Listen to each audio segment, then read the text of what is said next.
ভাইরা আমার, বিশ্বনবী যখন পৃথিবীতে আগমন করলেন, নবীজির বাবা বেঁচে নাই। নবীজি এতিম হয়ে পৃথিবীতে আসলেন। আবু লাহাবের একজন দাসী ছিল, নাম হলো সাওবিয়া। নবী যখন জন্মগ্রহণ করলেন, আগমন করলেন এই পৃথিবীর মাঝে, সুবহে সাদিকের সময় সাওবিয়া দৌড়ে এসে মুনিবকে জানালো, ও মুনিব, আপনি চাচা হয়েছেন, আপনার ভাতিজা মুহাম্মদ জন্মগ্রহণ করেছে। নবীজির চাচা, আপন চাচা আবু লাহাব এতটা খুশি হয়ে গেল, বলল, সাওবিয়া, এই সকালবেলা তুমি যে আমাকে সুসংবাদ শোনালে, এর বিনিময়ে আজ থেকে আমি তোমাকে মুক্ত করে দিলাম। নবীজির আগমনের কারণে আবু লাহাব তার দাসী সাওবিয়াকে মুক্ত করে দিয়েছে। আজকের পৃথিবীতে যেভাবে বনানী গুলশানে 10 তলা 20 তলা বিল্ডিং দান করে দেওয়া যেমন কঠিন, ওই জামানায় একজন গোলামকে, কৃতদাসকে মুক্ত করে দেওয়া তার চেয়ে বেশি কঠিন ছিল। তার মানে হলো, বিশ্বনবীর আগমনে আবু লাহাব খুশি ছিল, বেজার ছিল না। ঠিক কিনা জোরে বলেন? আবু লাহাবের গলায় যে মনে মুক্তার মালা ছিল, কয়েকটা মালা খুলে সাওবিয়াকে দিয়ে বলল, সাওবিয়া, এটা হলো তোমার এই সকালবেলার সুসংবাদের হাদিয়া দিয়ে দেওয়া হলো। আমি বোঝাতে চাইলাম, যার নামে ভৎসনা দিয়ে আল্লাহ তাআলা কোরআনে সূরা নাজিল করেছেন, নবীজির জন্মের সময় এই মানুষটাও কিন্তু খুব ভালোভাবে খুশি এবং সন্তুষ্ট ছিল। ঠিক কিনা জোরে বলুন? এই মানুষটির সাথে নবীজির নবুয়াতের আগ পর্যন্ত এত সুসম্পর্ক ছিল। নবীজির 2 জন কন্যা, 4 জন কন্যার 2 জন কন্যা হলো রুকাইয়া এবং উম্মে কুলসুম। এই 2 কন্যাকে নবীজি তার চাচা আবু লাহাবের 2 সন্তান উতবা এবং উতাইবা, নবুয়াতের আগে নবীজি তার 2 কন্যাকে উতবা এবং উতাইবা তাদের সাথে বিবাহ দিয়েছিলেন। আপনারা বলেন তো, আপনারা যে ছেলে মেয়ে বিবাহ দেন, সম্পর্ক ভালো থাকলে বিবাহ দেন না খারাপ থাকলে বিবাহ দেন? 2টা পক্ষের ভিতরে মিলতাল সবকিছুতে যখন মেলে, তখনই তো বিবাহ দেওয়ার একটা সিদ্ধান্ত হয়। ঠিক কিনা জোরে বলেন? নবীজি তার 2 কন্যাকে, রুকাইয়া এবং উম্মে কুলসুমকে ও আবু লাহাবের 2 সন্তান উতবা এবং উতাইবার সাথে বিবাহ দেন। এর দ্বারা প্রমাণিত হয়, কোরআন নাজিলের আগ পর্যন্ত নবীজির সাথে আবু লাহাবের সম্পর্ক খারাপ ছিল না, বরং আরবের মধ্যে যত সুসম্পর্ক ছিল, সবচেয়ে সুসম্পর্ক ছিল আবু লাহাবের সাথে। নবীজির 2 মেয়েকে তার 2 সন্তানের সাথে বিবাহ দিয়েছেন। তখনও কোরআন নাজিল হয়নি, নবীজি তখনও নবুয়াত দাবি করেন নাই। আমার কথা বুঝতে কষ্ট হচ্ছে আপনাদের? ভাইরা আমার, এভাবে একটা একটা বিশ্লেষণ করলে দেখা যায়, ওই মক্কার মানুষেরা নবীজির বয়স যখন 35 বছর, তার মানে এখনো 5 বছর পরে তিনি নবুয়াত পাবেন। এই সময় বিশাল এক বন্যায় কাবাঘর ধসে পড়ল, কাবাঘর সংস্কার করার প্রয়োজন হলো। তারা ঘোষণা করে দিল, আবু জাহেলরা তখন নেতৃত্বে মক্কার, তারা বলল, অর্থ সংগ্রহ করো, তবে কাবা পুনর্নির্মাণে কোনো অবৈধ হারাম পয়সা গ্রহণ করা হবে না। সুবহানাল্লাহ বলেন। আমরা মুসলমান হয়ে সুদ ঘুষ বাছাই করতেছি না, মসজিদ বানাতে গিয়ে, টাইলস লাগাতে গিয়ে, ওইসি লাগাতে গিয়ে।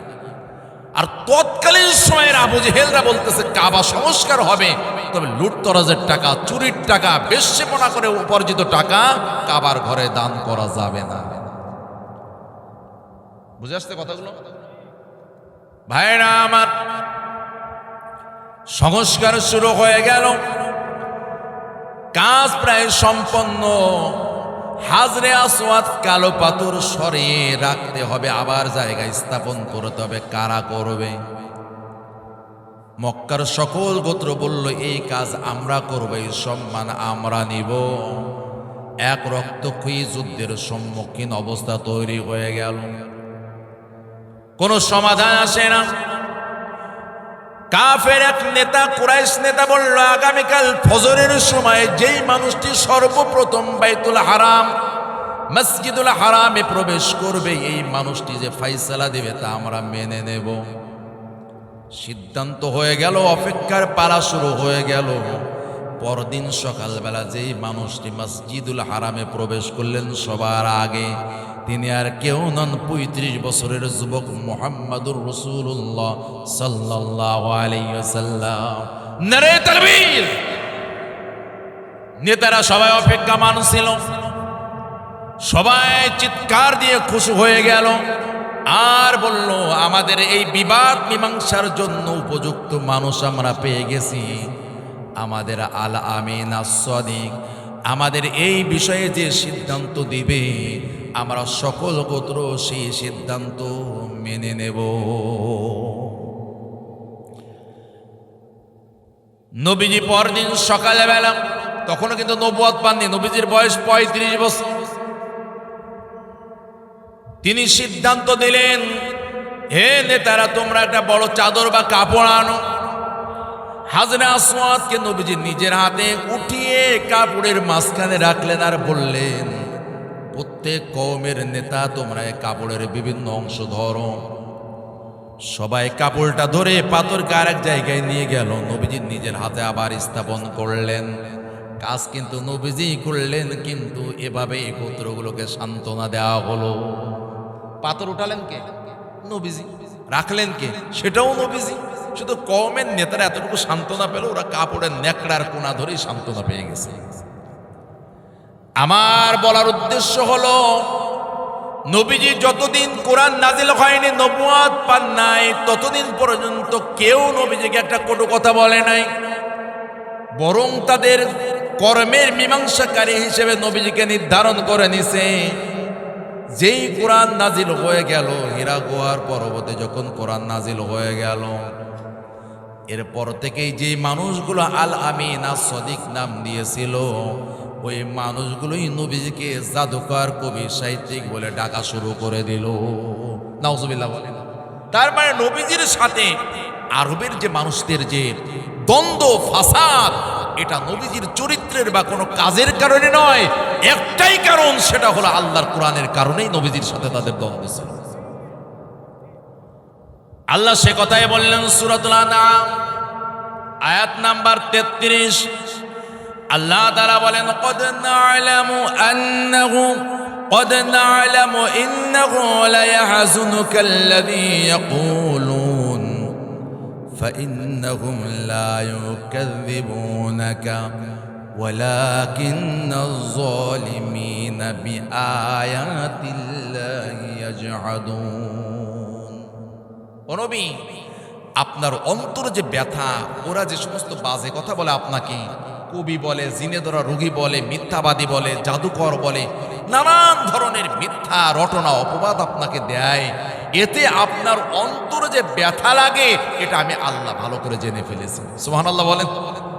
নবীজিকে আল্লাহ সান্ত্বনা দিচ্ছেন, কেননা যেই মানুষগুলোকে জাহান্নাম থেকে বাঁচিয়ে জান্নাতের পথ দেখানোর জন্য নবীজি দিন রাত 24 ঘন্টা চিন্তা করেন, খাটেন, কর্মসূচি দেন, কাজ করে বেড়ান, সেই মানুষগুলি যখন সেই নবীজিকে পাগল বলে, সাহিত্যিক বলে, জাদুকর বলে, জিনে ধরা রোগী বলে, একটা মানুষ হিসেবে তার মনে ব্যথা পাওয়ার কথা, এটাই স্বাভাবিক। ঠিক কিনা জোরে বলেন ভাই।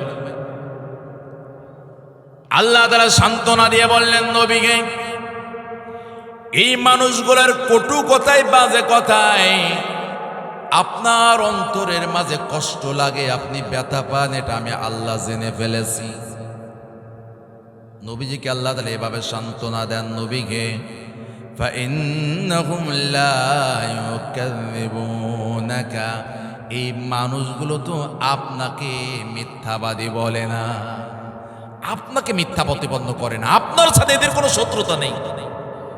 ওয়ালাকিন্নাল যালিমিনা বিআয়াতিল্লাহি ইয়াজহাদুন, এই মানুষগুলোর শত্রুতা হলো আমি আল্লাহর নাজিল করা আয়াতের সাথে।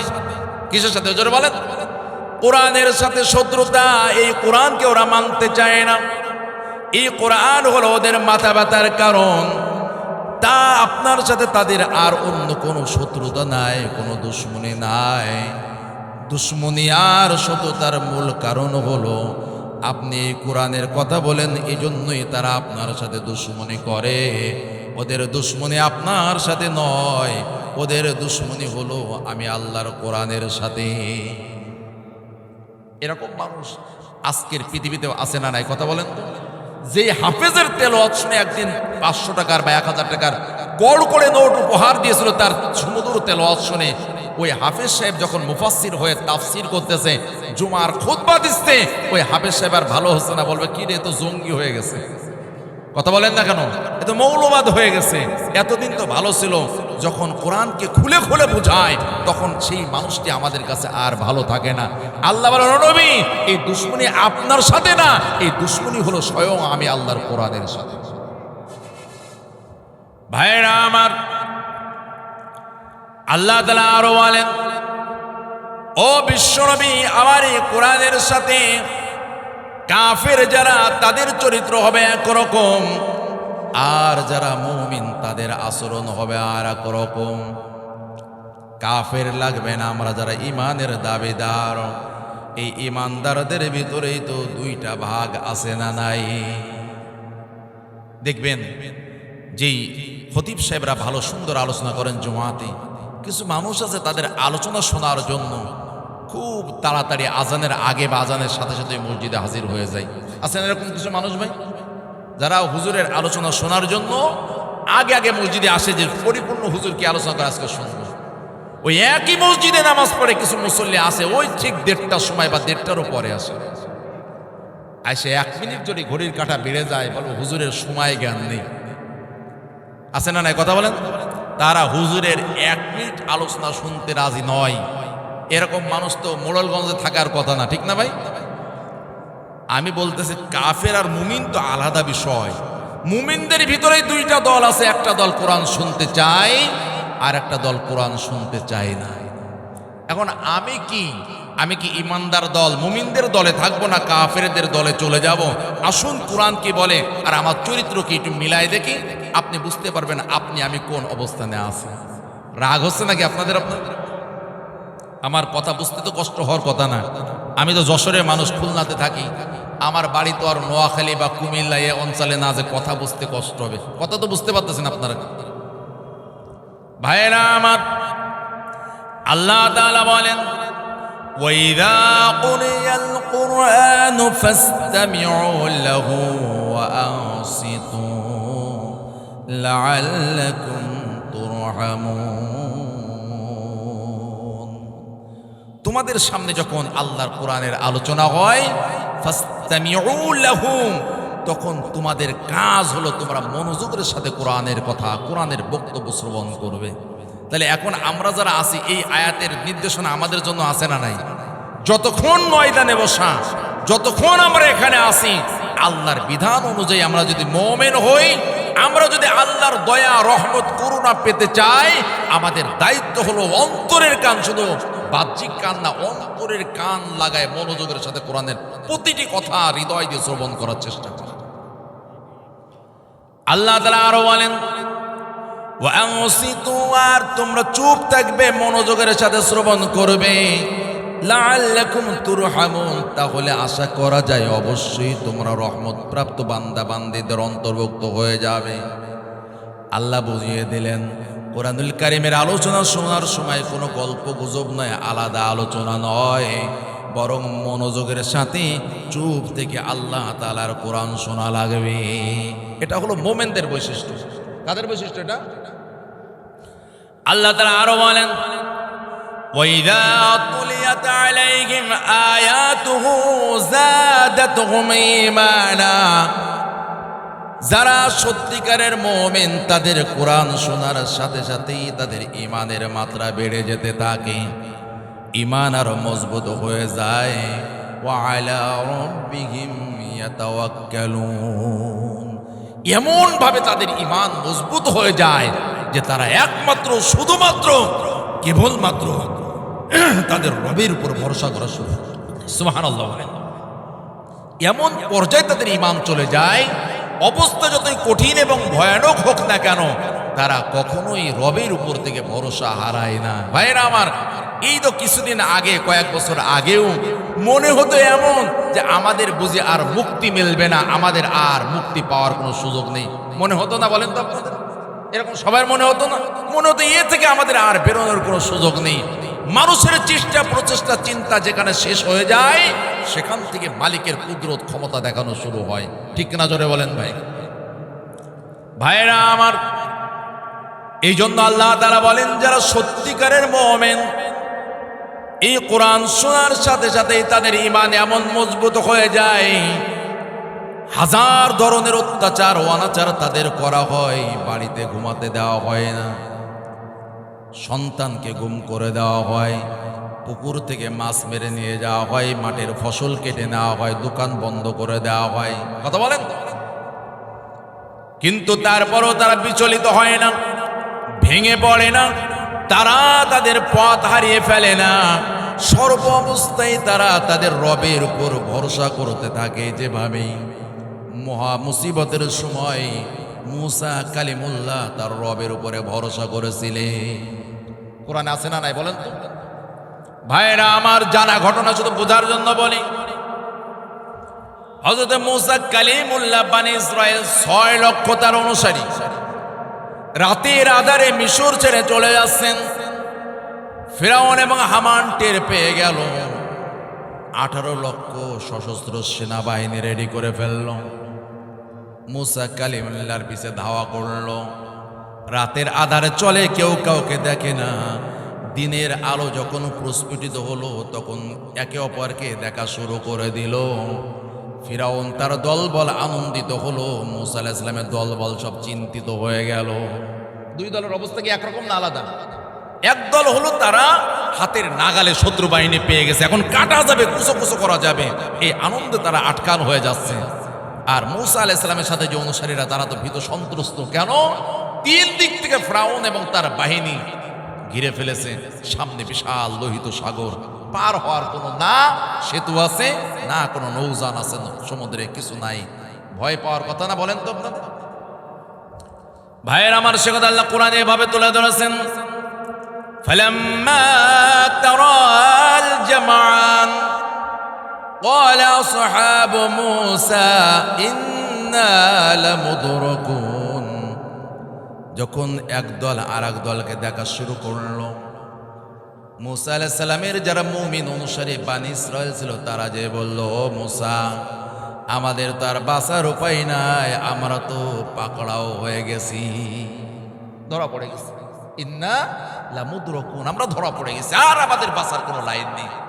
হয় ফিরাউন এবং তার বাহিনীর হাতে মরা লাগবে, অথবা পানিতে ডুবে মরা লাগবে। মরা লাগবে, এটাই ফাইনাল। তবে কিভাবে মরবো সেটা পরের বিষয়। আমি কি বোঝাতে পেরেছি আপনাদের? কারা বলতেছে কথা? মুসা আলাইহিস সালামের যারা অনুসারী বনি ইসরাইল তারা বল, ক্বালা আসহাবু মূসা, তার সাথীরা বলতেছে। এই চিন্তা কি মুসা আলাইহিস সালামের একই চিন্তা না আলাদা চিন্তা? একই চিন্তা না আলাদা চিন্তা? আলাদা চিন্তা। কেননা মুসা আলাইহিস সালামের সাথে কানেকশন হলো তার রবের কানেকশন। যার রবের সাথে কানেকশন থাকে তার পৃথিবীতে কোনো ভয় নেই, তার কোনো চিন্তা নেই। জোরে বলেন না সুবহানাল্লাহ। ভাইরা আমার, মুসা আলাইহিস সালাম তখন বললেন, ক্বালা কাল্লা ইন্না মাইয়া রাব্বী সায়াহদিন। ও আমার অনুসারীরা, ভয় পাওয়ার কোনো কারণ নাই। তোমরা যা চিন্তা করতেছো ওটা কখনোই সফল হবে না। মানে আমরা ওদের হাতে মারা পড়বো না, আমরা ডুবেও মারা যাব না। তার কারণ হলো আমরা এখানে বিপদগ্রস্ত শুধু আমরাই নই, আমার সাথে আমার রব রয়েছেন। এই বিপদের সময় তিনি আমাদের পথ দেখিয়ে দিবেন। মহাবিপদ, 3 দিক থেকে শত্রু বাহিনী সশস্ত্র তারা ঘিরে ফেলেছে। সামনে বিশাল লোহিত সাগরে, এমন না যে আপনি সাঁতরিয়ে পার হয়ে যাবেন, তাই না? এই বিশাল এই মহাবিপদের মাঝেও মুসা আলাইহিস সালাম ভরসা হারাননি। কার উপর থেকে? তিনি বলেন, ক্বালা কাল্লা, এটা কোশ্চিন কালেও হবে না। ইন্না মাইয়া রাব্বী রব্বি, নিশ্চয়ই আমার সাথে আমার রব রয়েছেন। সায়াহদিন, তিনি আমাকে এই বিপদের সময়ে পথ দেখিয়ে দেবেন। সুবহানাল্লাহ বলেন। আমার আল্লাহ সব তো দেখতেছেন। তার কুদরতি কলিজা বড় খুশি হয়ে গেল। ফেরেশতাদেরকে ডেকে বলেন, ও ফেরেশতারা, আমার মুসাকে আমাকে দেখতে পাচ্ছে এখন তা না। এই মহাবিপদের সময় মুসা, আমি আল্লাহর উপর থেকে ভরসা হারাই নাই। আমি আল্লাহ এখন মুসার এই ভরসার প্রতিদান দিয়ে দিব। ওয়াহাইনা ইলা মুসা লিদরিব বিআসাকাল বাহর, হে মুসা, তুমি আর দেরি করবা না, আর তুমি অপেক্ষা করার দরকার নাই। তোমার হাতের যে লাঠি রয়েছে, এই লাঠি দ্বারা সমুদ্রের উপরে একটা আঘাত করে দাও। আঘাত করতে দেরি হবে, সমুদ্রের বুক চিরে 12টা রাস্তা তৈরি হতে দেরি হবে না। এটাই হলো কোরআন শুনে মুমিনের ভরসা ওই পর্যায়ে চলে যাবে, আপনার মাথার কাছে পিস্তল ধরা থাকবে, এরপরও তখনও বিশ্বাস করতে হবে আমার রবের হুকুম ব্যতীত আমার মাথার ভিতরে পিস্তলের গুলি ঢুকতে পারে না। এই জন্য আল্লাহ বলতেছেন, কোরআন শোনার পরে মুমিনের অবস্থা এই পর্যায়ে চলে যাবে, সে সর্বদা তারা তাদের রবের উপর ভরসা শুরু করে দেবে। আমরা একটু বিপদ পড়লেই মুসরাই পড়ি, কই না ভাই মামলা হয়ে যাচ্ছে, নামে আর যাবান না, আগে যা গেছিলাম গত 1.5 বছরে, এখন আর যাওয়া যাচ্ছে না, ঝামেলা আছে। এরকম কিছু লোককে আছে না নাই? কথা বলেন তো ভাই, একটু কথা বলেন। কয় না, এখন আর যাওয়া যাচ্ছে না, একটু পরিচয় লুকায় না রাখলে, একটু কৌশলে না চললে আর চলা যায় না। এরকম কিছু কৌশলী মানুষ সমাজে আছে না নাই? কথা বলতে হবে ভাই। আর আল্লাহ বলতেছেন, মুমিনের ঈমান এমন পর্যায়ে চলে যাবে, তারা বাতিলের কাছে তাদের মাথা নত করবে না। তারা জানে আমাদের রব যেটা সিদ্ধান্ত নেয়, এই সিদ্ধান্ত কেউ রদ করে দিতে পারে না। সুবহানাল্লাহ। রবের সিদ্ধান্ত কি রদ হয় কখনো ভাই? কথা বলেন ভাইরা আমার। তাহলে দেখা গেল একদল মানুষ কোরআনের আলোচনা শুনে তাদের ঈমান বেড়ে যায়। আগে বাতিলকে যতটা ভয় করতো, কোরআন শোনার পরে সেই ভয়টুকু দূর হয়ে যায় অন্তর থেকে। আগের চেয়েও ইসলামের পথে, ঈমানের পথে মজবুত ভাবে চলা শুরু করে দেয়। ওই একই সমাজে আর এক শ্রেণীর মানুষ রয়েছে, কোরআন শুনলেই যাদের অন্তরের মধ্যে অ্যালার্জি শুরু হয়ে যায়। এটা আমার কথা না, আল্লাহর কোরআন বলতেছে, একটু ভালো করে বোঝার চেষ্টা করুন। আল্লাহ তাআলা বলেন, ওয়াইযা তুতলা আলাইহি আয়াতুনা ওয়াল্লা মুস্তাকবিরান কাআল্লাম ইয়াসমাহা কাআন্না ফি উযুনাইহি ওয়াকরা। আল্লাহ বলেন, আরেক শ্রেণীর মানুষ সমাজে রয়েছে, কোরআনুল কারীমের যতই কথা তাদের কাছে তেলাওয়াত বা আলোচনা করা হোক, এমন আচরণ করে যেন তাদের কানে কথাই যায় না, কানে যেন কিছু শুনতেই পায় না। আল্লাহ বলেন, যেন কানে কেউ সীসা ঢেলে তাদেরকে বধির করে দিয়েছে। এরকম লোক কি কিছু আছে না নাই? কথা বলেন তো ভাই। এই মাইকের আওয়াজ আছে, এই জন্য বলে যে টেলিভিশনের ভলিউমটা একটু বাড়ায় দাও, তাফসিরের আওয়াজের কারণে সিনেমার কথাগুলো ভালো শুনতে পারতেছে না। এরকম লোকও কিন্তু সমাজে রয়েছে। আল্লাহ বলতেছেন, ওয়াইজা তুতলা আলাইহি আয়াতুনা ওয়াল্লা মুস্তাকবিরান, এক শ্রেণীর মানুষ আছে যখন কোরআনের আলোচনা করা হয়, তখন তারা পিঠ ঘুরিয়ে মুখ ঘুরিয়ে অন্যদিকে অহংকার করে চলে যায়। শুধু তাই না, আল্লাহ বলতেছেন, কাআল্লাম ইয়াসমাহা, এমন আচরণ করে ওরা যেন কিছু শুনতেই পাচ্ছে না। কেন শুনতে পাচ্ছে না? আল্লাহ কাআন্না ফি উযুনাইহি ওয়াকরা, কেউ যেন তাদের কানে সীসা ঢেলে তাদের কানকে বধির করে দিয়েছে। এরকম মানুষ আলহামদুলিল্লাহ দৈবঘাটি এলাকায় তো নাই। কি বলেন আপনারা? এটা জোরে আওয়াজ দেন, আছে নাকি এরকম লোক যারা এমন আচরণ করে কোরআনের সাথে? যে আমার ভাই সহ যারা আয়োজক, তারা বলতেছিলেন, হুজুর এই বছরে কোরআনের মাহফিলের লোকের উপস্থিতি খুবই কম। কেন কম হবে না? আমরা তো সে আচরণ করতেছি, আমাদের কানে যেন কেউ সীসা ঢেলে দিয়েছে, আমরা এখন আর কিছু শুনতে পাচ্ছি না। আমি খুব গভীরভাবে চিন্তা করে দেখলাম, আমাদের সমাজের মানুষ নির্লজ্জ না হলে একেবারে সত্যকে মিথ্যা, মিথ্যাকে সত্য বলে কথা বলা, এরকম লোক কি সমাজে আছে না নাই? কথা বলেন তো। আমি একটা জিনিস খুব খেয়াল করলাম, আমাদের দেশের নেতা হতে গেলে আপনাকে প্রচন্ড আকারে নির্লজ্জ হতে হবে। বাস্তবে যা ঘটবে তার উল্টো বলার অভ্যাস থাকতে হবে। কথা কি বোঝাতে পারি আপনাদের? একদিকে দেখবেন কেউ মনে করেন যে পাম্পে যে তেল পাচ্ছে না। কিন্তু আমি যখন নেতৃত্বে আছি আমি বলতেছি না, তেলের কোনো ঘাটতি নেই। মানে এমনভাবে নির্লজ্জভাবে কথা বলবে, আপনি অবাক হয়ে যাবেন যেভাবে কথা বলে কি করে। সার্বিক বিবেচনা করলে দেখা যায় আমাদের দেশের নেতা হতে গেলে আপনাকে সবার আগে ট্রেনিং নিতে হবে আপনি কতটা নির্লজ্জ হতে পেরেছেন। নির্লজ্জ না হলে এই জনপদের মানুষের নেতৃত্ব দেওয়া যাবে না অধিকাংশ জায়গায়, অধিকাংশ ক্ষেত্রে। আমি কি ভুল বললাম নাকি? কথা বলেন তো আপনার ভাইরা আমার। তাহলে দেখা গেল এক শ্রেণীর মানুষ কোরআন শুনে ঈমান বেড়ে যায়, আর এক শ্রেণীর মানুষ কোরআন শুনে তারা কোরআনের সাথে অন্ধ এবং বধিরের ন্যায় আচরণ করে। এখন আমাকে মিলাতে হবে আমি কোন শ্রেণীর মধ্যে থাকতে চাই। আমি কি ইমানদারের ভিতরে থাকতে চাই না কুফরের চরিত্র চলে যেতে চাই? ইমানদার কখনো কোরআনের আলোচনা শুনে দূরে সরে যেতে পারে না, ঠিক না? জোরে বলুন। তাহলে সত্যিকার মুমিন যারা কোরআনের আলোচনা, কোরআনের তাফসীর ছেড়ে অনর্থক বিনা কারণে দূরে সরে যেতে পারে না। কোরআনের তাফসীর আলোচনা থেকে অনর্থক কারণ দূরে সরে যাওয়া, এটা কাফেরদের চরিত্র, এটা কুফরি আচরণ, এটা আল্লাহর কোরআন বলে দিচ্ছে। ভাইরা আমার, তাহলে মক্কার বা আরবের লোকদের সাথে নবীজির সবচেয়ে শত্রুতার মূল বিষয় ছিল কি? জোরে বলতে হবে। এই কোরআনুল কারীমের জন্য শত্রু ছিল। এই কোরআনের বিধান মানতে গেলে আর এরকম লম্বা লম্বা বোতল টানা যেত না। এই কোরআনের বিধান মানতে গেলে অন্যের সম্পদ লুণ্ঠন করা যেত না। এই কোরআন মানতে গেলে চুরি এবং চুরি ডাকাতি করা যেত না। এই কোরআন মানতে গেলে জিনা করা যেত না। এটা ছিল তাদের বড় সমস্যা। আজকের পৃথিবীরও যারা কোরআন মানতে চাই না, ওদেরও একই সমস্যা। ওরা জানে কোরআনের বিধান মানলে বোতল টানা যাবে না। বোতল চেনেন তো আপনারা নাকি? কিসের বোতল বলেন তো?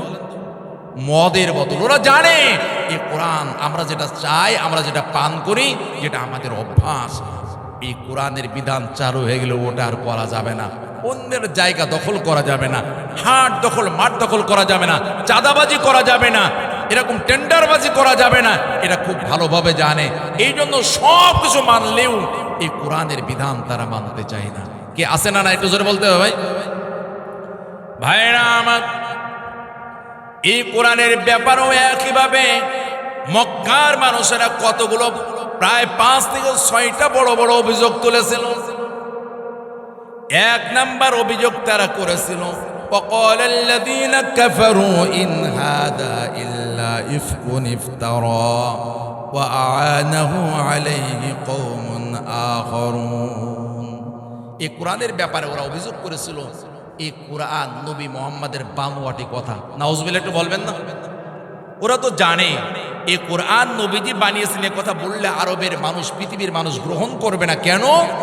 সবাই তো জানে যে নবীজি তো নিরক্ষর ছিলেন, তিনি তো মানে পার্থিব যে লেখাপড়া অক্ষর জ্ঞান এটা তার ছিল না। এই জন্য যদি বলা হয় যে নবীজি নিজে বানিয়েছেন, তাহলে তো মানুষ বিশ্বাস করবে না। এই জন্য তারা বললো এই কোরআন সে নিজে নিজে বানিয়েছে, আর একদল মানুষ তাকে রাতের আধারে সহযোগিতা করেছে। জোরে বলেন না নাউজুবিল্লাহ। কেন?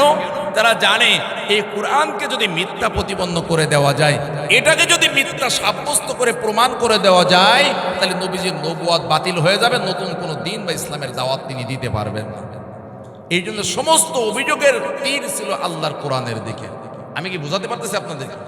তাহলে এক নাম্বার ওরা অভিযোগ করলো যে এই কোরআন নবীজির বানানো, আর এটা একদল লোক রাতের আধারে নবীকে সাহায্য করে, আর উনি শুনে শুনে মুখস্থ করেন, আর সকালবেলায় বলেন আমার উপর কোরআন নাজিল হয়েছে। জোরে বলেন না নাউজুবিল্লাহ। 2 নম্বর অভিযোগ করলো, وقالوا أساطير الأولين اكتتبها فهي تملى عليه بكرة وأصيلا। ওরা বলতে লাগলো এই কোরআন হলো পূর্বকালের কল্প কাহিনী। একদল মানুষ তার কাছে এসে শোনায়, সে মুখস্থ করে, আর সকালবেলায় বলে কোরআন নাজিল হয়েছে। নাউজুবিল্লাহ বলেন। একদিকে বললো কোরআন নবীজির বানোয়াটি কিতাব, আবার অন্যদিকে তারা অভিযোগ করলো কোরআন হলো আগেকার পূর্বকালের বিভিন্ন কল্প কাহিনীতে ভরা। এই কোরআনে বিভিন্ন কাহিনী কি আছে না নাই? করার কথা বলেন। বিভিন্ন নবী রাসূলের কাহিনী আছে, আদ, সামুদ জাতি, আসহাবে ফিল, কওমে লূত, কওমে নূহ, বিভিন্ন জাতির ধ্বংসের কাহিনী, অনেক ঘটনা এই কোরআনে আছে। জুলকারনাইনের ঘটনা আছে, অনেক ঘটনা, আসহাবে কাহাফের ঘটনা আছে। কি আছে না নাই? কথা বলতে হবে। এই জন্য আরবের লোকেরা বললে কোরআন হলো পূর্বকালের কল্পকাহিনী, এটা নবীজির বানোয়াটি কিতাব, এটা আল্লাহর পক্ষ থেকে নাজিল হওয়া কোনো কিতাব নয়। 4 নম্বর অভিযোগ হলো وقال الذين كفروا لولا نزل عليه القرآن جملة واحدة। 4 নম্বর অভিযোগ করলো কোরআন নাজিল হয়েছে ঠিক আছে, তবে কোরআনকে কেন একবারে নাজিল করা হয় নাই, আস্তে আস্তে ধীরে ধীরে অল্প অল্প করে কেন কোরআন নাজিল করা হলো? কোরআনুল কারীমকে কেন একবারে নাজিল করা হলো না? কোরআনকে না মানার কয়টা পাইতা না? 4 নম্বর পাইতারা। তারা বললো যে কোরআন অন্যান্য কিতাবতে একবারে নাজিল হয়েছিল, এই কোরআন কেন আস্তে আস্তে নাজিল হচ্ছে? কোরআন আস্তে আস্তে নাজিল হয়, ওদের ঝামেলা ছিল কি ছিল না বলেন তো? কেন ওদের যত চক্রান্ত ষড়যন্ত্র বিভিন্ন পরিস্থিতির আলোকে আল্লাহ আয়াত নাজিল করেন আর নবীজিকে জানিয়ে দেন, এটা ছিল ওদের সবচেয়ে বড় সমস্যার কারণ। এই জন্য বলতো যা নাজিল হবে একবারে নাজিল হয়ে যেত, এরকম আস্তে আস্তে ধীরে ধীরে নাজিল হয় কেন? এই জন্য আমরা কোরআন মানি না, মানে কোরআন না মানার জন্য খোড়া অজুহাত তারা তৈরি করবে। 5 নম্বর তারা আরো বলল, ওই মানুষগুলোর পঞ্চম অভিযোগ ছিল এইটা, ওয়াইদা তুতলা আলাইহিম আয়াতুনা বাইনাত قال الذين لا يرجون لقاءنا ائت بقرآن غير هذا أو بدله। যারা আখিরাত আল্লাহর সাক্ষাৎকে কামনা করতো না ও আখিরাত অবিশ্বাসী যারা ছিল তারা বলতো এই কোরআন আমাদের সমাজে চলবে না, এই কোরআন পাল্টাও, আর এই কোরআন যদি চালাতেই হয় তাহলে কোরআনের সব বক্তব্য মানা যাবে না, আমাদের যেগুলো পছন্দ না হয় সবগুলো কোরআনের মধ্যে বদল করা লাগবে। নাউজুবিল্লাহ, কি জোরে বলা যাবে না? তাহলে 5টা শুধু অভিযোগ তো শেষ নাই, প্রত্যেকটা অভিযোগের জবাব আল্লাহ কোরআনে দিয়েছেন। জোরে বলেন না সুবহানাল্লাহ। ওগুলো আমাদের একটু জানার দরকার না বলেন তো? যদি জানি তাহলে আমরা আমাদের অন্তরটা হৃদয়টা মজবুত হবে কোরআনের ব্যাপারে, ইসলামের ব্যাপারে। কয়টা অভিযোগের কথা বলেছে বলেন? 1 নম্বর ওরা বলল যে কোরআন নবীজির বানোয়াটি কথা। 2 নম্বর বলল কোরআন হলো পূর্বকালের বিভিন্ন, আমরা যেমন আষাঢ়ে গল্প বলি এই সমস্ত আষাঢ়ে গল্প কোরআনে রয়েছে। 3 নম্বর তারা বলল কোরআন নাজিল হবে ভালো কথা, তাহলে এই যে এতিম মানুষটার উপর কেন কোরআন নাজিল হবে? ওয়ালিদ বিন মুগিরা, আবু জাহাল, বড় বড় লিডার আছে না মক্কায়, তায়েফে আছে, তাদের এই 2 নগরের যে কোনো নেতার উপর নাজিল হতো তাহলে আমরা মেনে নিতাম। 4 নম্বর বলল কোরআন আস্তে আস্তে নাজিল হবে কেন, একসাথে কেন নাজিল হলো না? আর 5 নম্বর হলো কোরআন ঠিক আছে আমরা মেনে নেব, তবে এই কোরআন মানবো না, এটা পাল্টাও টোটালি। আর যদি রাখতে হয় তাহলে আমাদের ইসলাম তো সমস্ত সংশোধনী আনা লাগবে। বুঝতে পেরেছেন আপনারা দাবিগুলো? এবার আল্লাহ একটা একটা করে জবাব দিচ্ছেন, খুব কান লাগান। প্রথম যে 2টা অভিযোগ যে এটা নবীজির বানানো কিতাব এবং এটা কল্প কাহিনী, এবার আল্লাহ জবাব দিচ্ছেন, কান খাড়া করে নেবেন। আল্লাহ চ্যালেঞ্জ দিলেন, সুবহানাল্লাহ, একটু জোরে বলেন। ভাইরা আমার, আল্লাহ তাআলা 1 নাম্বার 2টা কথা আগে বলে দিলেন, এরপরে চ্যালেঞ্জ দিলেন। এ আরবের নেতারা শোনো, মা কানা হাদাল কুরআন আইফতারা মিন দুনিল্লাহ। এই কোরআন আল্লাহ তাআলা ছাড়া আর কারো পক্ষে এই কোরআন রচনা করা সম্ভব নয়। সুবহানাল্লাহ বলেন।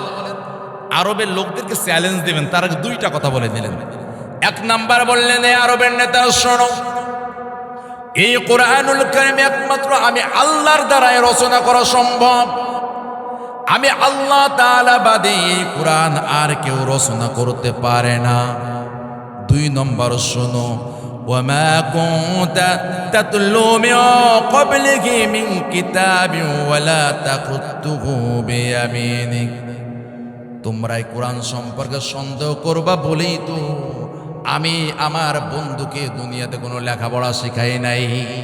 উনি তো লিখতেও পারেন না, পড়তেও পারেন না, আমি তাকে দুনিয়ার কোনো মাস্টারের কাছে লেখাপড়া শেখাইনি, যাতে তোমরা বলতে পারো না নবী মুহাম্মদ তো বিশাল পণ্ডিত ছিল, তাই এরকম একটা বই রচনা করা তার জন্য আর কঠিন কি, এ কথা যাতে বলতে না পারো।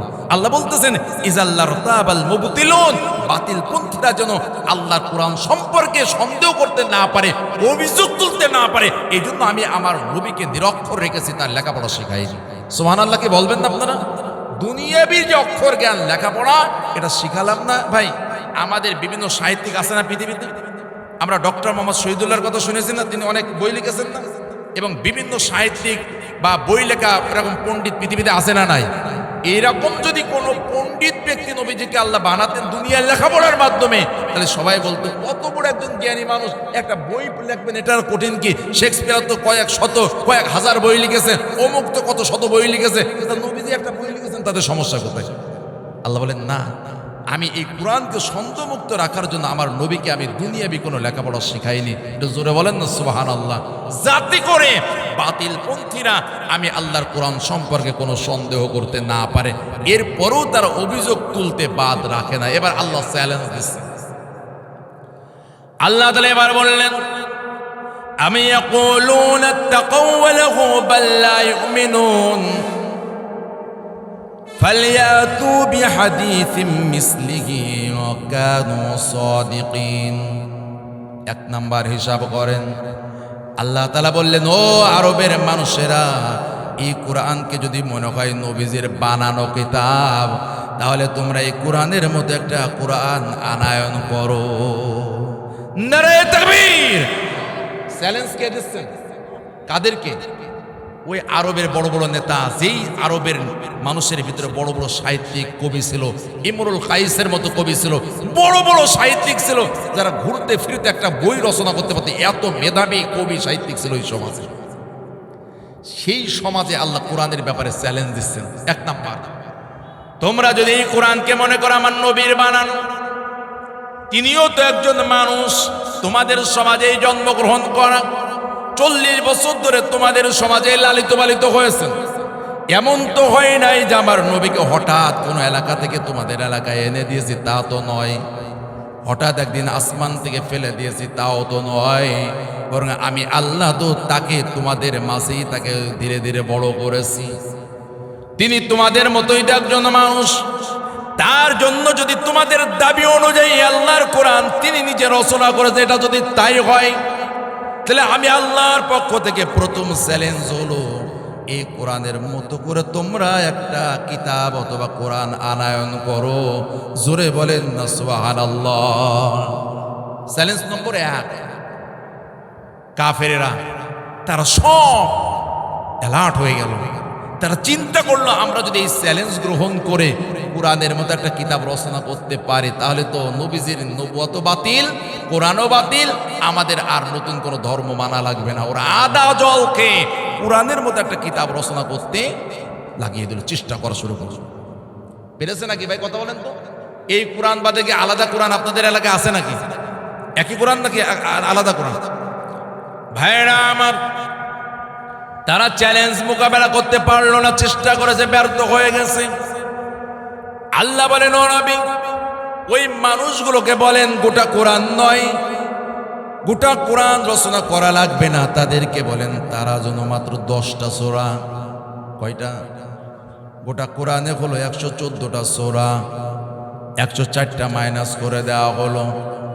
আল্লাহ তাআলা বলেন সূরা হুদের 13 নম্বর আয়াত, أم يقولون افترى قل فاتوا بعشر سور مثله مفتريات وادعوا من استطعتم من دون الله إن كنتم صادقين। অরবি যারা বলে এই কোরআন আপনার বানোয়াটি কিতাব, ওদেরকে বলেন তারা যেন কোরআনের মতো করে 10টা সূরাতে তারা তৈরি করে বানিয়ে আনে। কয়টা? আগে গোটা কোরআন ছিল, 104টা মাইনাস করে দিলে, এখন কি চ্যালেঞ্জ ছোট করে দেওয়া হলো না? বলে 104টে গোটা কোরআন লাগবে না, আপনি ওদেরকে বলেন ওরা যেন 10টা সূরা মাত্র কোরআনের মতো আনায়ন করে। আল্লাহ তাআলা আরো বলেন, ওদেরকে বলেন ওদের যত সাহিত্যিক আছে, সাহায্যকারী আছে, সবাইকে ডেকে নিক, সব মানুষকে একত্র করে তারা গোটা কোরআন নয়, মাত্র কোরআনের 10টা সূরা তারা তৈরি করে আনো। আল্লাহ তাআলা বলেন, যদি তাদের দাবিকে তারা প্রমাণ করতে চায়, আল্লাহ বুঝিয়ে দিলেন, না না না, ওই মানুষগুলো মক্কার আরবের মানুষগুলো চেষ্টা প্রচেষ্টা চালালো, কিন্তু 10টা সূরা তারা রচনা করতে পারে নাই। নারে তাকবীর! তাহলে আল্লাহ তাআলা শুধুমাত্র কোরআন নাজিল করেননি, বরং চ্যালেঞ্জ দিয়েছেন। কাফেরদের যে বক্তব্য, দাবির ব্যাপারে চ্যালেঞ্জ জানিয়েছেন। এখন 10টা থেকে যদি 9 মাইনাস করা হয় তাহলে কত থাকে? এখন কি চ্যালেঞ্জ ছোট হলো না বড় হলো? প্রথমে 114, এরপরে সেখান থেকে 104টে বাদ দিয়ে 10টা রাখা হলো, এরপরে 110 থেকে 10টা থেকে আরো 9টা মাইনাস করা হলো, তাহলে কয়টা থাকলো? এবার আল্লাহ তাআলা সূরা ইউনূসের ভিতরে বলেন, আমি ইয়াকুলুনা ইফতারা কুল ফাতু বিসূরাতিন মিসলিহি ওয়াদউ মান ইসতাতা'তুম মিন দুনিল্লাহি ইন কুনতুম সাদিকিন। ও বিশ্বনবী, ওদেরকে বলেন 10টা লাগবে না, 10টা সূরা আনা লাগবে না, তারা আমার কোরআনের ভিতর থেকে মাত্র একটা সূরার মতো সূরা আনায়ন করুক, যদি তারা তাদের দাবিকে সত্যায়ন করতে চায়। গোটা কোরআন নয়, 10টা সূরা নয়, মাত্র একটা সূরা রচনা করে আনো। তারা চেষ্টা চালালো, অর্থ ঢাললো, প্রচেষ্টা চালালো, সময় ব্যয় হয়ে গেল, কিন্তু একটা সূরাও তারা রচনা করতে। সুবহানাল্লাহকে একটু জোরে বলা যাবে না ভাইরা আমার? এরপরে আল্লাহ তাআলা বললেন যে কোরআনের সূরার মতো দরকার নাই, মোটামুটি মিললে চলবে, হুবহু কোরআনের মতো লাগবে না। আল্লাহ সূরা বাকারায় চলে আসলেন, ওয়া ইন কুনতুম ফি রাইবিম মিম্মা নাযালনা আলা আবদিনা ফাআতু বিসূরাতিম মিন মিসলি ওয়াদউ শুহাদাকুম মিন দুনিল্লাহি ইন কুনতুম সাদিকিন। ও নবী, আপনি ওদেরকে বলেন কোরআনের মতো একটা সূরা হুবহু লাগবে না। ওরা যে কোরআন সম্পর্কে সন্দেহ পোষণ করে, এই কোরআনের মতো করে মোটামুটি মিল রেখে মাত্র একটা সূরা আনায়ন করুন। ওদের যত বন্ধু আছে, সহযোগী আছে, সবাইকে ডেকে নিক। তারা বলে নবী মুহাম্মদ কোরআন তৈরি করেছে, তাকেও তারা দলে নিয়ে নিক। আপনারা কি কথা বুঝতে পেরেছেন? আল্লাহ শুধু বলতে আমাকে ডাকতে পারবে না, আমাকে বাদে রেখে তারা সবাইকে নিয়ে বসে যা কোরআনের মতো একটা সূরা আনায়ন করবে। আল্লাহ বলেন যে না না, এই কোরআনের মতো করে সূরা আনায়ন করা যাবে না। শুধু তাই না, আল্লাহ তাআলা আরো জানিয়ে দিলেন, ফাইল্লাম তাফআলু ওয়ালা তাফআলু, আজকে যদি না পারে আর কিয়ামত পর্যন্ত এই কোরআনের মতো সূরা আনতে পারবে না। জোরে সুবহানাল্লাহ বলা যাবে না? এত চ্যালেঞ্জ দিচ্ছেন, যেই কোরআন সম্পর্কে ওদের অভিযোগ হলো কোরআন নবীজির বানানো কিতাব। আল্লাহ বলেন ঠিক আছে, তোদের কথা মেনেই নিলাম, তাহলে কোরআনের মতো একটা কোরআন পারো না? 10টা সূরা পারো না? একটা সূরা তাও পারো না? তাহলে অন্তত কোরআনের মতো করে একটা মোটামুটি মিললেও চলবে একটা সূরা আনায়ন করো। কি পেরেছে ভাই? কথা বলেন তো। আমাদের চিন্তা হতে পারে আগে তো কম্পিউটার ছিল না, এআই ছিল না, এখন যদি চেষ্টা করা হয় তাহলে এখন মনে হয় রচনা করা যাবে। আল্লাহর এই চ্যালেঞ্জ শুধু সেই কালের জন্য না, এই চ্যালেঞ্জ কিয়ামত পর্যন্ত ওপেন রয়েছে। সুবহানাল্লাহ বলেন, কিয়ামত পর্যন্ত ওপেন রয়েছে। তোমাদের যুগ প্রযুক্তি যত আধুনিক হোক না কেন, তোমরা চেষ্টা করে দেখতে পারো, তবে আমি আল্লাহর বক্তব্য বলো না, তোমরা কোরআনের মতো কোরআন রচনা করতে পারবে না। ভাইরা আমার, এবং এও তাফসীরের কিতাবে লেখা হলো, আল্লাহ তাআলা সূরা কাউসার নাজিল করে দিলেন। কাউসার কয় আয়াত? আল্লাহ তাআলা নাজিল করলেন, ইন্না আ'তাইনাকাল কাউসার ফাসাল্লি লিরাব্বিকা ওয়ানহার। পরে এটা জানেন কি জানেন না? আল্লাহ নাজিল না করে বললেন, বন্ধুকে এবার আরববাসীকে জানাও, এরপরে আর একটা আয়াত রচনা যদি করতে পারে তাও চলবে, সূরা লাগবে না। এতক্ষণ কোরআন 10 সূরা, 1 সূরা মোটামুটি সূরা, এখন বড় সূরাও লাগবে না, 2 আয়াত আমি নাজিল করে দিলাম, আর একটা শুধু শূন্যস্থান পূরণ করলে চলবে, 1 আয়াত। এখন কি খুশি হবে না ভাই? কথা বলেন তো। ওরা এবার আদা জল খেয়ে, বলে না, কোমরে গামছা বেঁধে আদা জল খেয়ে নেমে গেল। ওরা চিন্তা করলো এবার এই চ্যালেঞ্জ মোকাবেলা করতেই হবে, একটা আয়াত তো চেষ্টা করলে পারা যাবে। ভাইরা আমার, চেষ্টা চলল, গবেষণা চলল, দীর্ঘ সময় চলে গেল, অর্থ ব্যয় হলো, পণ্ডিতরা সব বসে আছে, তারা অবশেষে একটা আয়াত, একটা বাক্য তৈরি করে ফেলেছে। চ্যালেঞ্জে জিতে গেলে তো আনন্দিত হবার কথা, কিন্তু দেখা গেল এই পণ্ডিতেরা আনন্দিত হচ্ছে না। ওরা চ্যালেঞ্জ মোকাবেলা করে একটা বাক্য তৈরি করে ফেলেছে। আমার কথা কি বুঝতে কষ্ট হচ্ছে আপনাদের? তারা নবীজির দরবারে হাজির হয়ে গেল এবং যে তারা তেলাওয়াত শুরু করল, ইন্না আ'তাইনাকাল কাউসার ফাসাল্লি লিরাব্বিকা ওয়ানহার লাইসা হাযা মিন কালামিল বাশার। মিলেছে না আয়াতগুলো? কাউসার, ওয়ানহার, বাশার মিলেছে না আয়াতের সাথে? তার মানে তো একটা আয়াত বা একটা বক্তব্য, একটি বাক্য তৈরি করা হয়ে গেছে। তার মানে হলো তারা তো চ্যালেঞ্জে জিতে যাওয়ার কথা, কিন্তু আসলে এটা কোনো আয়াত না, এটা হলো তাদের গবেষণার মূল বক্তব্য সামারাইজ করেছে একটা কথার মাধ্যমে। তারা নবীজির দরবারে হাজির হয়ে বলেছে, ও আমাদের আলামিন, মক্কার বিশ্বস্ত মানুষ, তুমি যে কথাগুলো আয়াতগুলো আমাদের সামনে বলো, আমরা মনে করেছিলাম এটা তোমার বানানো, এটা মানুষের রচনা করা সম্ভব। এই দীর্ঘ চেষ্টা প্রচেষ্টা করার পরে আমাদের ফাইসালা, আমাদের সিদ্ধান্ত, রায় হলো লাইসা হাদা মিন কালামিল বাশার, এই কিতাব কোনো মানুষের রচনা হতে পারে না। নারে তাকবীর! সেই কোরআন আমাদের সমাজে রয়েছে, সেই কোরআন আমাদের মাঝে রয়েছে, অথচ এর পরেও আমরা এই কোরআনকে ধারণ করে আমাদের জীবনের সঠিক পথ আমরা গ্রহণ করতেও পারতেছি না, চলতেও পারতেছি না।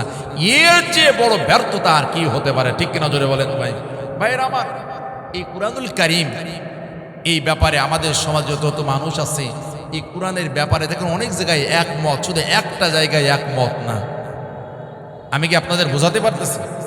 ভাইয়ের আমার, আমাদের এই সমাজে এই জায়গায় যারা আছেন, আমি আপনাদের দলীয় পরিচয় জানি না, কিন্তু আমাদের সমাজে যারা আছে, কেউ আওয়ামী লীগ, রাজনৈতিকভাবে আওয়ামী লীগ করে, কেউ বিএনপি করে, কেউ জামাত, কেউ চরমনাই, বিভিন্ন দল করার লোক কি সমাজে কি আছে না নাই? এবার জোরে বলেন, আছে না নাই? আমি মুসলমানদের কথা বলবো, অন্য ধর্মের কথা আলাদা। মুসলমানদের ভিতরে বিভিন্ন রাজনৈতিক দলের লোক আছে না নাই? আছে। এই কোরআনের ব্যাপারে দেখেন আমরা কত জায়গায় একমত, শুধু একটা জায়গায় একমত নই। ভাইরা আমার, আমরা যে এই যে নামাজে যখন একত্র হয়ে যায়, ইমাম একজন দাঁড়িয়ে যান, আর পিছনে যারা মুসল্লি সবাই তো এক দলের লোক নয়। কথা বলেন। ওই মুসল্লিদের ভিতরে, মুক্তাদিদের ভিতরে আওয়ামী লীগের লোকও আছে, বিএনপি, জামাত, চরমনাই সব দলের লোকই। জোরে বলেন। ওই মানুষগুলো বিভিন্ন রাজনৈতিক দল করে, কিন্তু এই মানুষগুলো কোরআনের ব্যাপারে কখনো বলে নাই না না আমরা আওয়ামী লীগ করি, বিএনপি আলারা কোরআন দিয়ে নামাজ পড়ে, আমরা আর কোরআন দিয়ে নামাজ পড়বো না, কথা বলে নাকি? দেখা যায় যে দলই করুক না কেন, নামাজের ক্ষেত্রে কোরআনের ব্যাপারে সবাই একমত। ইমাম সাহেব সূরা ফাতিহা পড়ে, কেউ কোনোদিন কোনো মুসল্লি যে দলই করুক না কেন বলে নাই যে ইমাম সাহেব, এই যে বিএনপির লোকেরা জামাতে আছে তারা তো কোরআন দিয়ে নামাজ পড়ে, আমরা কালকে তো গীতা দিয়ে নামাজ পড়বো, এ কথা কেউ বলে? এ কথা বলেন? যে রাজনৈতিক দলই করুক না কেন, দেখা যায় সব রাজনৈতিক দল কোরআন দিয়ে নামাজ পড়তে হবে, এই ব্যাপারে একমত, এই ব্যাপারে কোনো দ্বিমত নেই। তাহলে কোরআন দিয়ে নামাজ পড়তে হবে, এই ব্যাপারে আমরা সমাজের সবাই, জোরে বলেন, সবাই। 2 নম্বরে যে রমজান চলে গেল, বিভিন্ন মসজিদে খতম তারাবি হয়েছে, হয়েছে না? গোটা কোরআনুল কারীম খতম করা হয়েছে। এই খতম তারাবি যারা আদায় করেছে, এর ভিতরে সব রাজনৈতিক দলের লোক ছিল কি ছিল না? এই খতম তারাবির মাধ্যমে প্রমাণিত হয়েছে এই মানুষগুলো খতম তারাবিতেও কোরআনের ব্যাপারে একমত। কোরআন দিয়ে খতম তারাবি পড়তে হবে, এই ব্যাপারে সব মানুষ একমত আমাদের সমাজের। আমার কথা কি বুঝতেছেন আপনারা? তাহলে কোরআন দিয়ে নামাজ হবে, সবাই একমত না আলাদা? কোরআন দ্বারা তারাবি পড়তে হবে, সেটাও একমত না আলাদা? আবার যখন আমাদেরকে আপনজন মারা যায়, এতিমখানা অথবা হেফজখানায় ফোন করে বলে হুজুর বাপ মারা গেছে, 10 জন হাফেজ সাহেব পাঠিয়ে দেন। এ কথা আওয়ামী লীগের নেতা হলেও সে হাফেজ সাহেবের ফোন করে হাফেজ সাহেব চাই, বিএনপি হলো একই, জামাত অন্য দল হলো একই রকম। তার মানে হলো কেউ মারা গেলে কোরআন পড়ে দোয়া করতে হয়, এই ব্যাপারেও আমাদের সমাজের সব মানুষ একমত। ঠিক না কথা বলো? 4 নাম্বার যদি বলা হয়, আপনার ছোট সন্তান ঘুমায় না, শুধু কান্নাকাটি করে, ভয় পেয়ে সকাল বেলায় ইমাম সাহেবের কাছে হাজির। শুধু মুসলমানেরা নয়, আমার মসজিদে তো হিন্দু মহিলারা বা হিন্দু মানুষেরাও বাচ্চা নিয়ে হাজির হয়। হুজুর রাত্রে কান্নাকাটি করে, থামে না, একটু ফু দিয়ে দেন। কোরআন বিশ্বাস করে না, কিন্তু কোরআনের ফুতে কাজ হয়, এতটুকু হিন্দুরাও বিশ্বাস করে। তার মানে আমি বোঝাতে চাইলাম, আমাদের কেউ যদি ভয় পেয়ে যায় বা শরীর ঝাড়ফুঁক দেওয়া দরকার হয়, ওই ব্যক্তি আওয়ামী লীগ করলেও কোরআন দ্বারা ঝাড়ফুঁক, বিএনপি করলেও কোরআন দ্বারা ঝাড়ফুঁক, জামাত চরমনায় অন্য দল করলেও কোরআন দ্বারা ঝাড়ফুঁক। মানে কোরআন দ্বারা ঝাড়ফুঁক করতে হবে, এই ব্যাপারেও আমাদের সমাজের সব মানুষ একমত। তাহলে দেখা যাচ্ছে যে কোরআন দিয়ে মীর আলী সব তো একমত, তাহলে ঝামেলা কোথায়? একটা প্রশ্ন আছে না? কথা বলেন তুমি। তাহলে এই কোরআনের কথা বলে ঝামেলা হয় কেন? কোরআনের মাহফিল বন্ধ হয় কেন? তারপরে এই খতিব সাহেব পাল্টানো লাগে কেন? হুজুর পাল্টানো লাগে কেন? ইমাম বদলাই কেন? তাফসীরকারক একজন আসলে পরের বছর তাকে দাওয়াত দেওয়া যাবে না, এরকম সিদ্ধান্ত আসে কেন? ঝামেলা কি আসে না নাই? কথা বলেন তো। 4টে পরীক্ষা করা হলো, কিন্তু কোনো পরীক্ষায় রোগ ধরা পড়েনি। মাঝে মাঝে দেখেন না, অসুস্থ ল্যাব অনেকগুলো টেস্ট দিয়েছে, টেস্ট দেখে ডাক্তার বলেন না তো কোনো তো সমস্যা নেই। তাহলে আপনার সমস্যা কোথায়? রক্তে পরীক্ষায় ঝামেলা নেই, কিডনি ঠিক আছে, আপনার হার্ট ঠিক আছে, আপনার এরকম ভাবে লিভার ঠিক আছে, সব ঠিক আছে। তাহলে আপনি যে গায়ে বল পাচ্ছেন না, কারণ কি? নাকি কারণ আছে না নাই? কথা বলেন তো। এ কোরআন দিয়ে যাচাই করলে সে রোগ ধরা পড়ে যাবে। আমার কথা শুনে রাগ হচ্ছে কার কার? একটু হাত উঁচু করেন। রাগ হচ্ছে না তো? তাহলে এখনো আমরা কোরআনের পক্ষের মানুষ, ইমানদার। আর কোরআন শুনে যদি রাগ হয়, মিজাজ গরম হয়, কলিজায় চুলকনি হয়, তাহলে কোরআনের বক্তব্য যে আপনি মুমিন নন, আপনি অন্য দলের মানুষ। কথা কি বুঝে আসলো কিনা ভাই? তাহলে আমরা পরীক্ষা করেছি কয়টা মনে আছে তো? নামাজে সব দল কোরআন মানতেছে, তারাবিতে শুধু মানে না। ভাই আপনারা কি কখনো শুনেছেন যে তারাবির নামাজের পরে এই যে হাফেজ সাহেবরা তারাবি পড়ান, তাদেরকে 27 রাত্রে একটা হাদিয়া দেওয়া হয় না? সবাই, ও আওয়ামী লীগের লোক টাকা দেয়, বিএনপি জামাত সব দলের লোক টাকা দেয় কি দেয় না? কথা বলেন। আপনাদের এলাকায় কখনো শুনেছেন নাকি যে তারাবির খতমের পর হাফেজ সাহেবকে মসজিদের পিলারের সাথে বেঁধে জনমের পিটানো হয়েছে? এটা হয়েছে কখনো? আচ্ছা, এই হাফেজ সাহেব যখন এই কোরআন পল্টে গেছে, তখন তো সুদের আয়াত বাদ দিয়ে খতম করেছে। কি বলেন? ও চুরি করলে হাত কাটতে হবে, এই আয়াত কোরআনে আছে না নাই? কিন্তু খতম দেওয়ার সময় কৌশলে হাফেজ সাহেব এই আয়াত তো পড়েননি। কথা বলতে হবে ভাই। জেনা করলে কি শাস্তি কোরআনে কি আছে না নাই? মিথ্যা অপবাদ দিলে কি শাস্তি কোরআনে আছে না নাই? ওজনে কম দিলে কি শাস্তি কোরআনে আছে না নাই?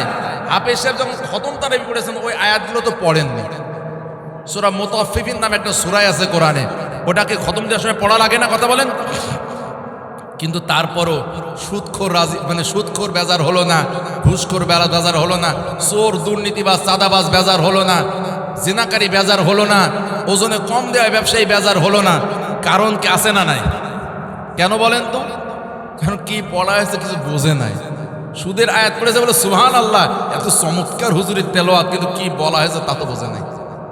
চুরি করলে হাত কেটে দাও, তেলাওয়াত শুনে সূরা মায়েদার বলেন না, খুবই চমৎকার তেলাওয়াত হাফেজ সাহেবের, তো ও চোর তো জানে না, ওখানে ওর হাত কাটার বিধান বলা হয়েছে। ঝামেলা হলো কোরআন শোনে কিন্তু কোরআনে কি বলা হয়েছে তা বোঝে না, বোঝার চেষ্টাও করে না। ঠিক কিনা জোরে বলেন ভাই?